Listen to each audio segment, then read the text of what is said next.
이재명 경기도지사는 23일 오후 세종시 문화예술회관에서 열린 국가균형발전선언 제17주년 기념식에 참석해 국가균형발전을 위해 경기도가 적극 동참하겠다는 뜻을 밝혔다.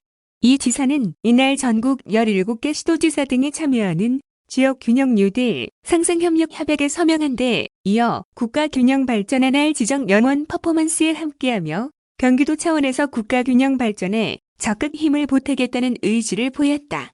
특히 이 지사는 행사장 입장 시 전자방 명록에 억울한 지역 없는 공정한 세상, 경기도가 함께하겠습니다는 메시지를 남겼다.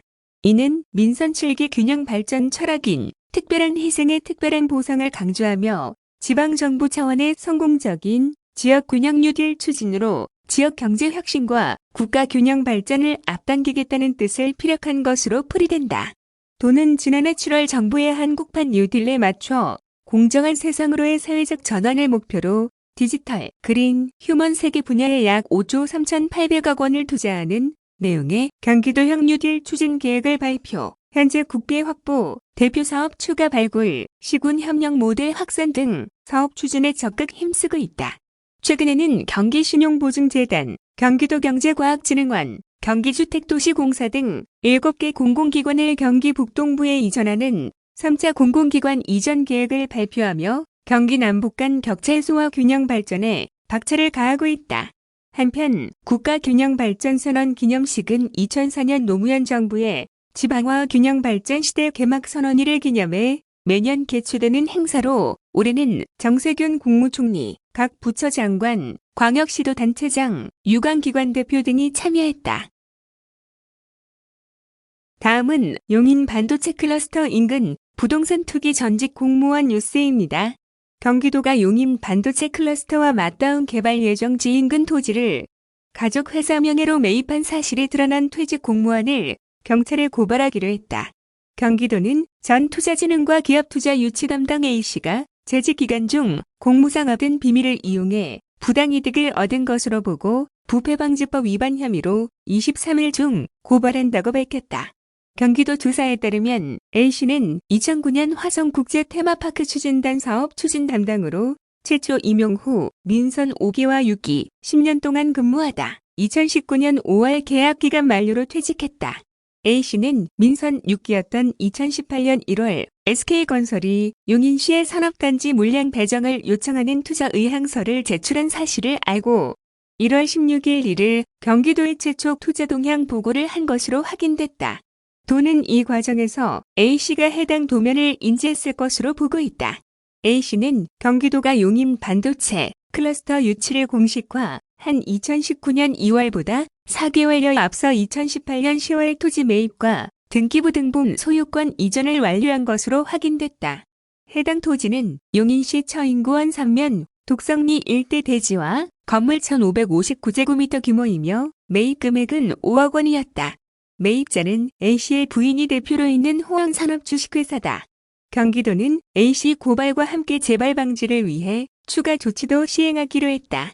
먼저 용인 반도체 클러스터 추진에 관여했던 투자진흥과와 산업정책과 전 현직 공무원 전원 A씨와 함께 근무했던 전 현직 공무원 전원을 대상으로 부동산 투기 등 위법 행위 여부를 즉각 전수조사하기로 했다.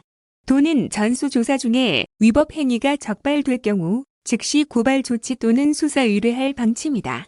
또한 도는 A씨가 용인 반도체 클러스터뿐 아니라 프리미엄 아울렛, 테마파크, 산업단지 등 10년 동안 투자 유치 업무를 담당했다는 점을 감안해 A씨 재직 시 담당했던 각종 사업을 대상으로 부동산 투기 여부를 전수조사할 방침이다.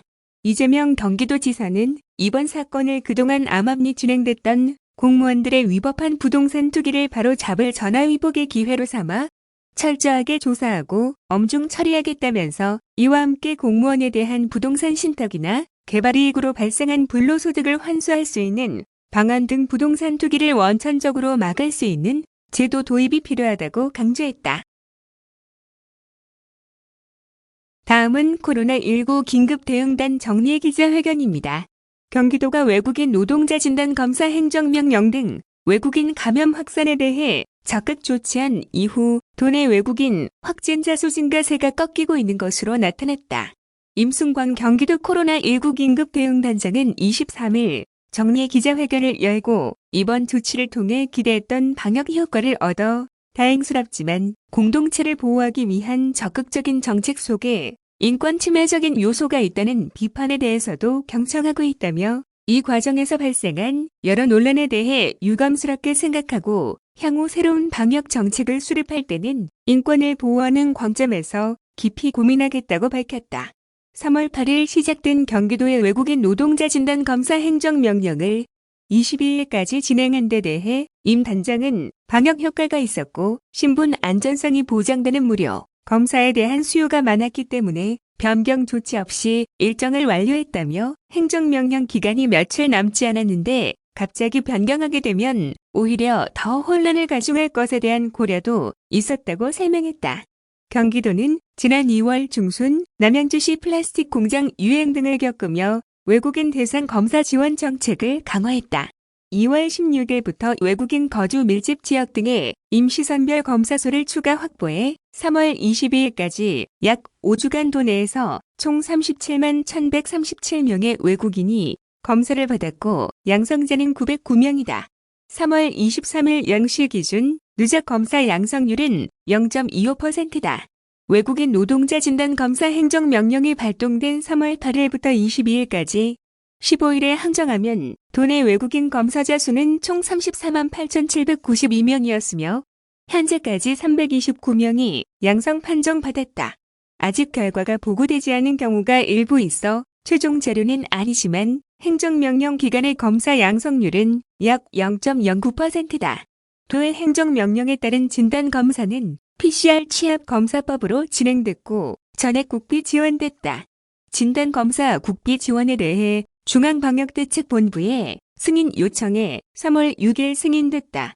경기도가 홍보와 궤도를 강화하고 검사 접근성을 높이는 등 적극적으로 조치에 나서면서 도내 외국인 확진자 숫자와 비율 증가세가 누그러진 것으로 나타났다. 3주 전인 2월 28일에서 3월 6일 사이일 평균 41.1명이었던 외국인 확진자는 2주 전인 3월 7일에서 13일 사이일 평균 33.1명으로 감소했다. 지난주에도 일평균 33.0명으로 안정화 경향을 보였다.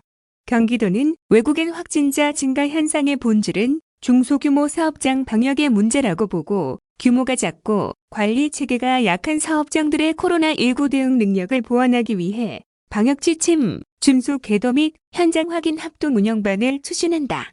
3월 23일부터 31일까지 작업장이나 기숙사 등에서 방역 취약점을 가지고 있는 사업장이 대상이다. 도와 시군이 합동으로 점검반을 구성해 코로나19 확산 방지를 위한 사업장 대응 지침을 홍보하고 방역용품을 지원하는 동시에 마스크 미착용 행위나 시설 관리자, 이용자의 방역 지침, 준수 여부 등을 점검하게 된다.